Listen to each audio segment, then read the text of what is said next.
The moment my stepfather leaned over to his colleague and said it, quietly, like I wasn't standing 4 feet away, something in my chest went very still. That's just Tessa. She drives a delivery van. Don't worry about her. Don't worry about her. I had driven 2 hours to get to that party. I pressed my nicest blazer the night before. I bought a bottle of wine that cost more than my first week's paycheck at 17. And my stepfather, the man who had slept under the same roof as me for 11 years, introduced me to a room full of his colleagues like I was a piece of furniture he was apologizing for. His colleagues smiled politely and turned away.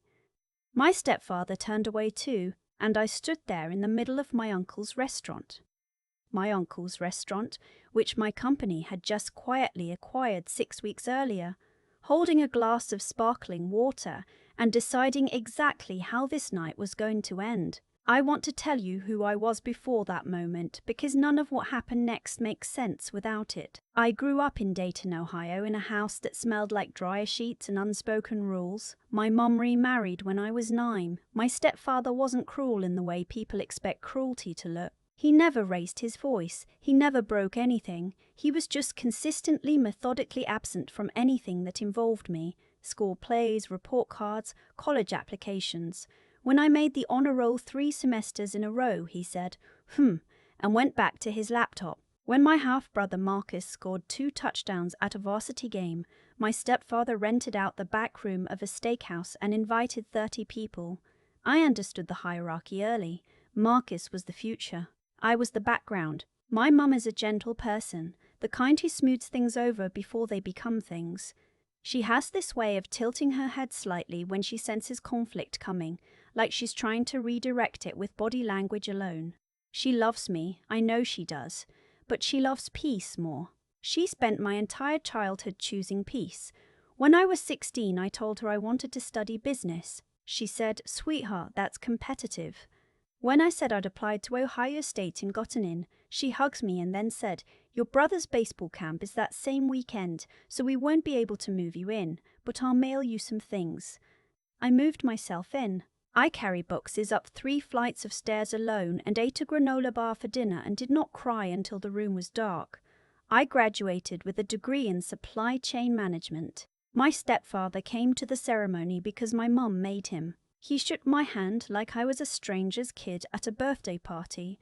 In the car on the way to lunch, he talked to Marcus about a fishing trip they were planning. I stared out the window and decided 2 things. I was never going to ask for his approval again, and I was going to build something so undeniable that the next time someone tried to make me small, I'd own the room they were standing in. I meant that more literally than I knew at the time. My first job out of college was with a mid-sized logistics company in Columbus. I was good at it, not just competent, actually good. The kind of good where your manager starts asking your opinion on things before you've been there a year. I learned how freight moves. I learned how contracts work, how distribution networks fail, how a single renegotiated vendor deal can save a company 8% annually. I liked the puzzle of it. I liked that it was invisible to everyone except the people who understood how the world actually functions. My stepfather, on the occasional holiday when I tried to explain what I did, would nod slowly and then say something like, "So, like a truck driver, but with spreadsheets." Marcus would laugh. My mum would top off everyone's glasses. I stopped explaining. When I was 26, my grandmother on my mum's side passed away. She was a small woman who had run a dry cleaning business in Kettering for 35 years. Everyone in the family treated her like a sweet old lady who liked daytime TV and made good biscuits. What they didn't know, what almost nobody knew, was that she had spent 3 decades quietly saving, quietly investing in municipal bonds and a few carefully chosen small-cap stocks, and quietly accumulating a nest egg that surprised every single person in that funeral home when the estate was read. She left me $94,000. She left Marcus a watch that had belonged to my grandfather. There was a note with my envelope. Her handwriting was very small and very straight, like she practiced it. It said, "You always notice the things other people walked past. Use that, Grandma Ruth." I read it in my car in the funeral home parking lot and sat there for a long time. I used it. I won't pretend the first 2 years were anything but terrifying. I took the $94,000 and used it as the down payment on a struggling same-day courier company in the Columbus metro area. 12 vans, a dispatch system from 2009, 3 employees who weren't sure if they'd get paid that month. Everyone thought I was making a mistake. My mum said, "Honey, that's your security." My stepfather didn't say anything, which was its own kind of verdict. I moved into a studio apartment. I drove the routes myself when we were short-staffed. I rebuilt the dispatch software over 3 weekends with a contractor I found online. I renegotiated our fuel contracts, our insurance, our agreements with the medical delivery clients who were our most reliable revenue. By the end of year 2, we were profitable. By the end of year 4, I had 31 vans and a regional contract with 2 hospital networks. I called it Sutton Logistics. I used my grandmother's maiden name. I structured the company carefully, with intention. I had read enough about how business visibility works, and how it doesn't, to know that a young woman in logistics who doesn't advertise her ownership tends to move through the industry with less friction than one who does. That sounds cynical. It is, a little. But it's also true.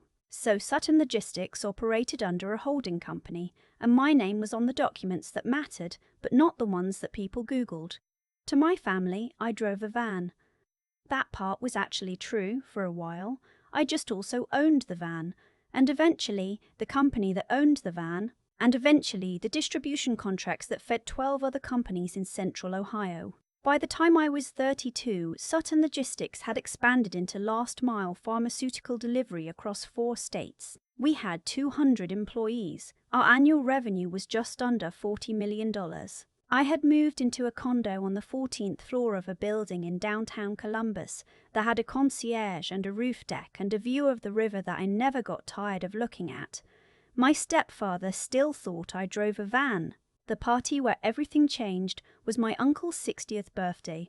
My mum's older brother, a man named Paul, who had spent his life running a catering and event venue business he built from a single sandwich shop in 1987. Uncle Paul was one of the few people in my family who had always treated me like a full person. He asked about my work. He remembered things I told him. He laughed at my jokes. He had no idea that Sutton Logistics had acquired a majority stake in his catering company's parent group 4 months earlier. His business had been struggling, post-pandemic revenue, staff turnover, a lease renegotiation gone sideways, and he'd taken a private equity offer that had ultimately traced back to a holding fund I controlled. He didn't know. The acquisition was clean, quiet, and structured to keep his operations running exactly as they were. I had no intention of changing anything about how he ran his business. I just wanted to stabilize it for him. I hadn't told him. I kept meaning to, and then I kept not, because I didn't want it to change how he looked at me. I liked being just his niece, who he was proud of, for unclear reasons. So I drove to Columbus for his 60th in my regular car, in my blazer, with my bottle of wine, and I stood in the event space of the venue my company now owned a controlling interest in, and I listened to my stepfather tell his colleague not to worry about me. I gave it about 90 seconds. Then I walked over to the venue manager, a woman named Cassandra who reported to the operations director who reported to me, though she didn't know that either. And I said, quietly, "I need to speak with you about the private dining set up for this evening." She looked at me with polite uncertainty. "I'm Tessa Sutton," I said. "Sutton Logistics. We hold the majority interest in Hargrove Group, which owns this property. I need 5 minutes." Cassandra's expression did a very specific thing that I have since come to think of as the moment when someone recalibrates who they're talking to. She said, "Of course, Miss Sutton." "Right this way." We stepped into the corridor.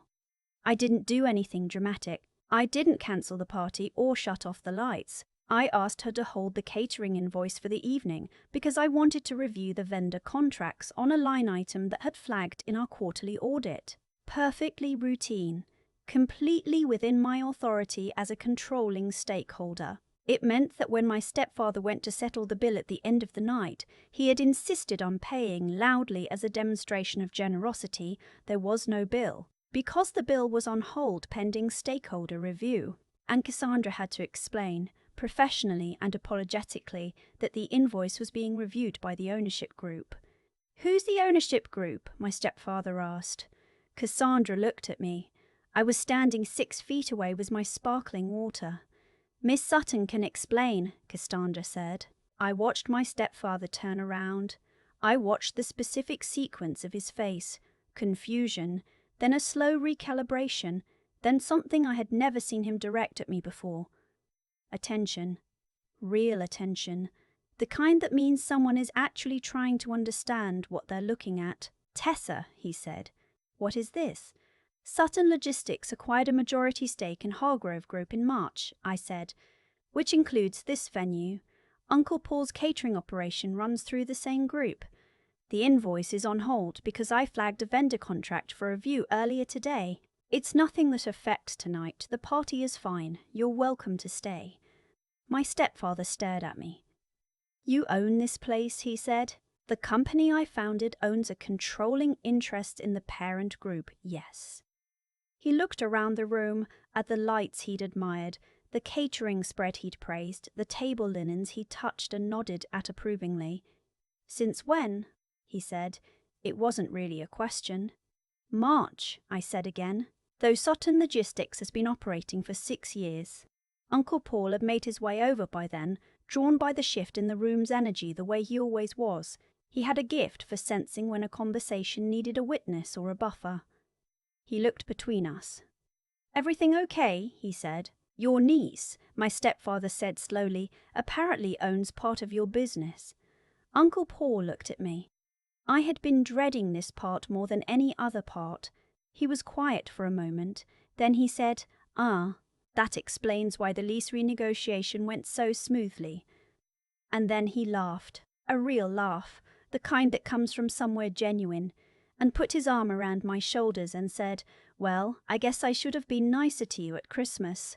I love Uncle Paul." The rest of the party was strange in the way that things become strange when context shifts, and no one has figured out yet how to act in the new version of reality. My mom pulled me aside near the dessert table and held my arm with both hands and looked at me with an expression I'd never seen her use. It wasn't quite pride, it was something more complicated.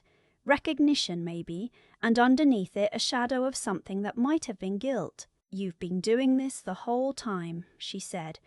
It wasn't a question either. "I started 6 years ago," I said.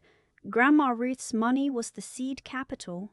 She closed her eyes for a second. She knew, didn't she, that you'd do something like this? I think she hoped. My mum held my arm tighter. She didn't apologize that night, but the way she held on told me something.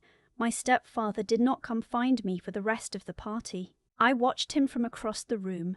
He was talking, laughing, working the way he always did in social situations, but every few minutes his eyes would drift to where I was standing, and I could see him recalculating. He was not a stupid man. He understood what he was looking at. He just had no framework for it because he had spent 11 years making sure he never had to develop one.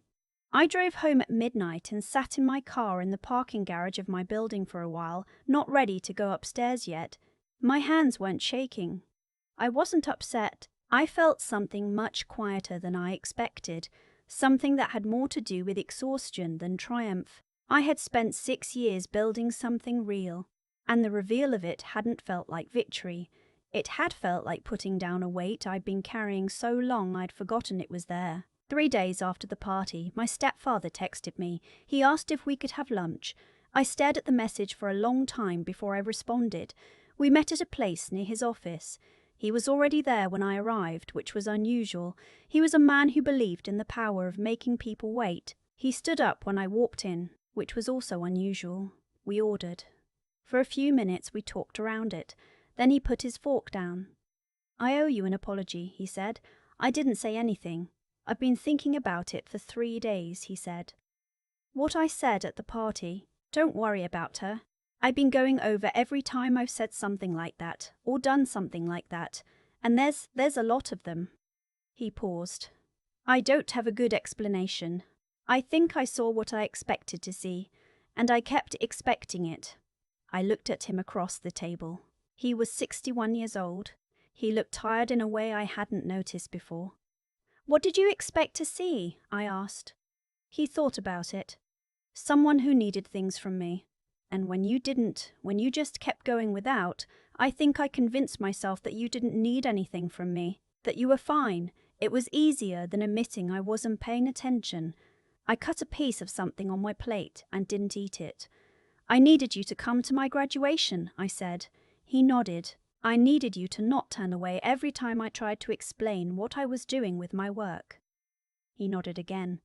"I needed you to not introduce me to your colleague as something to dismiss, at a party, in a building I own." He was quiet. Then, "I know." We sat with that for a minute. "I'm not asking you to forgive me," he said. "I'm not sure I've earned that conversation yet. I just wanted you to know that I see it now. What I missed. And I'm sorry." I thought about what it would feel like to accept that, to release something. I thought about 6 years of doing things alone, of moving furniture into that freshman dorm by myself, of eating a granola bar in an empty room and deciding I was fine. "I hear you," I said. "I need some time." He nodded like he understood that was more than he deserved and less than he wanted, and that was exactly the right reaction. We finished lunch. He picked up the check. I let him. The thing I wasn't prepared for was Uncle Paul. He called me the week after the party and we talked for 2 hours, the longest we'd ever spoken, which seemed strange given how close I'd felt to him over the years. But there had always been family noise in between. This time there wasn't. He told me he'd had his accountant look into the Hargrove Group acquisition after the party, once he understood what had happened. He said the terms were fairer than the offer he'd almost taken from another buyer, a private equity group that he now understood had been trying to strip the assets and sell the property separately. "You kept my business whole," he said. "I wasn't thinking of it that way," I told him. "I was thinking about the stabilization. The cash flow problems were solvable." "Tessa." "Yeah?"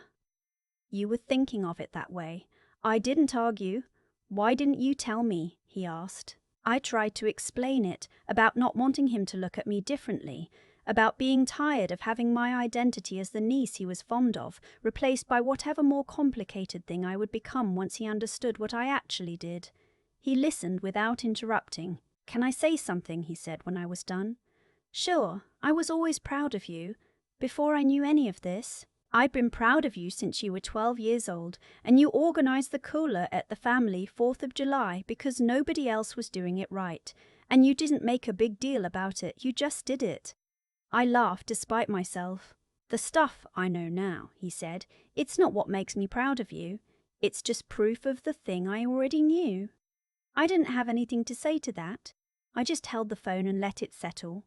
My mum called that same week. She wanted to have dinner, just the two of us. We went to a place near her neighborhood, and we sat across from each other with wine and pasta, and for a while we talked about ordinary things.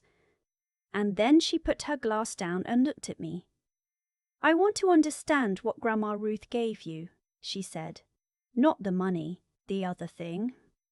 I thought about the note, the handwriting. "She made me feel like she saw me," I said, "like she knew exactly what I was, not what I was supposed to be." My mum was quiet for a moment. "I failed at that," she said. "With you, I chose the path of least resistance so many times, and it cost you things you should have had. I don't think I can give those back." "You can't," I said as gently as I could. "I know." She turned her wine glass slowly on the table. "I'm asking if there's something going forward." I thought about Marcus, who had texted me twice since the party, oddly, genuinely, asking if I wanted to grab coffee, with a tone that suggested he was adjusting to something he hadn't known he needed to adjust to. I thought about my stepfather eating lunch without the performance of importance he usually arranged around himself. "There's something going forward," I said. "It just has to be on different terms." She nodded. She reached across and put her hand over mine, briefly, the way people do when there are no more words that work.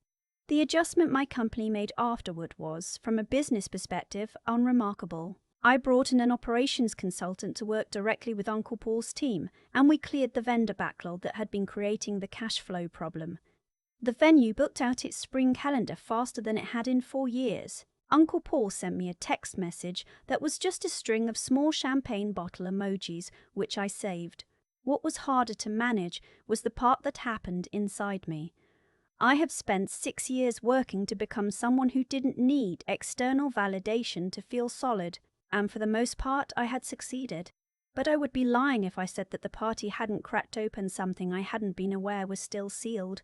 Some vestigial hope that the people who had dismissed me would one day have to reckon with it, that there would be a moment of visible, undeniable accounting. There had been, and it had felt like nothing like I imagined, not hollow, not disappointment exactly, just quieter, more ordinary, the way most real things feel when they finally arrive, stripped of the drama you'd built around them in your head.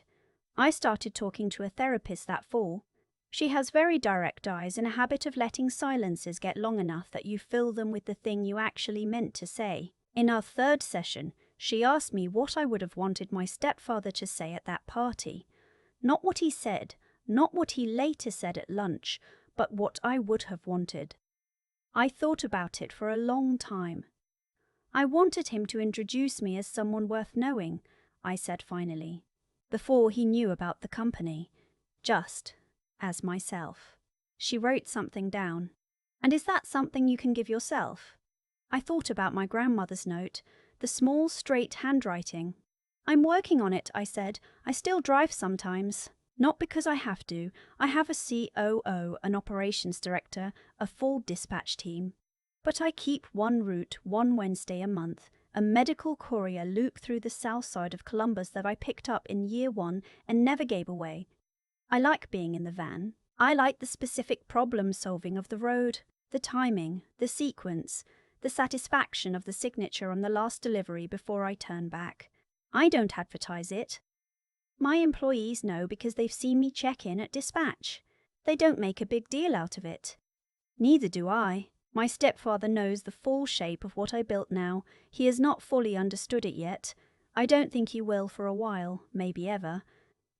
Understanding something and reckoning with it are different processes, and I've learned not to need them on the same timeline. What I know is this: the career my family thought was a consolation prize was the foundation of everything. The routes I drove, the contracts I read, the inefficiencies I noticed in systems other people walked past, that was the architecture. You don't need to see the architecture to stand on the building, but it helps, I think, to have built it yourself. My grandmother knew that. She saw me noticing things and she bet on it. Every time I sit at the desk in my 14th floor office and look at the river, I think about her. The dry cleaning shop she ran for 35 years. The bond she bought quietly. The note she wrote in very small, very straight handwriting. I keep her photograph on my desk. Not for motivation, not as a reminder of anything in particular, just because she's the first person who introduced me as someone worth knowing, and I want her in the room with me when the next good thing happens. There will be a next good thing. I've stopped waiting for permission to believe that. I've thought a lot about what my stepfather actually did wrong.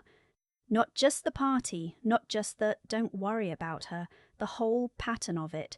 And what I keep coming back to is this: he decided who I was before he ever looked closely enough to find out. He took one data point, delivery driver, and built a complete picture around it, and then he lived inside that picture for 11 years without ever testing whether it was accurate. That's not cruelty exactly. It's something almost worse because it's so ordinary. It's the thing most of us do without noticing. We see a label and we stop looking. We file a person under a category and we move on. The cost of that habit usually falls on the person being filed, not the person doing the filing. My stepfather paid almost nothing for his assumption, year after year, until the night the assumption became publicly, visibly wrong. I don't think the lesson is that I needed the reveal. I don't think I needed him to see the venue manager defer to me or to watch him recalibrate in real time. I had already built the thing. The thing existed regardless of whether he knew. What the reveal did was simply make the cost of his assumption visible to him, which is the only way most people ever examine the assumptions they've been carrying. What I think about more is my grandmother, Ruth. She ran a dry cleaning shop for 35 years. She smelled like starch and her hands were always slightly rough from the work. Nobody in my family talked about her the way they talked about the men who had done bigger, louder things. She was just Grandma Ruth, who made good biscuits and sent birthday cards on time. She had $94,000 in savings, quietly accumulated over decades, because she paid attention to things other people didn't bother with. She noticed which bonds were stable. She noticed which small positions held value over time. She ran a business in a way that was efficient and careful and real. And she noticed me, a 12-year-old reorganizing a cooler at a family picnic, not for praise, just because the arrangement wasn't working and I could see how to fix it. She saw something in that. She bet on it with everything she had. The cause and effect of my life runs straight through her, not through any dramatic intervention, not through luck or rescue, through one woman's clear-eyed attention and a decision she made quietly, alone, about where her life's work should land. Every delivery route I drove in year one, every contract I renegotiated, every employee I hired, all of it traces back to that $94,000 and that note in small, straight handwriting. That's what I mean when I say character compounds. Not in a motivational poster way. Literally, the small, honest choices you make when no one is watching accumulate into something that cannot be undone. My grandmother's 35 years of careful work became my foundation. My 6 years of unglamorous logistics work became a company. The people who dismissed both of us were simply not paying close enough attention to understand what they were looking at. I think about that on the Wednesdays I still drive the route. The work isn't glamorous from the outside. It never was. But it taught me how systems fail, how people depend on reliability, how a single on-time delivery to a hospital floor means something to someone you'll never meet. That knowledge is in the walls of everything I've built. Tessa Sutton, delivery driver, also founder, majority stakeholder, the person who kept Uncle Paul's business from being stripped for parts by someone who only saw the asset value. Both things are true. They were always both true. The only question was who was paying attention.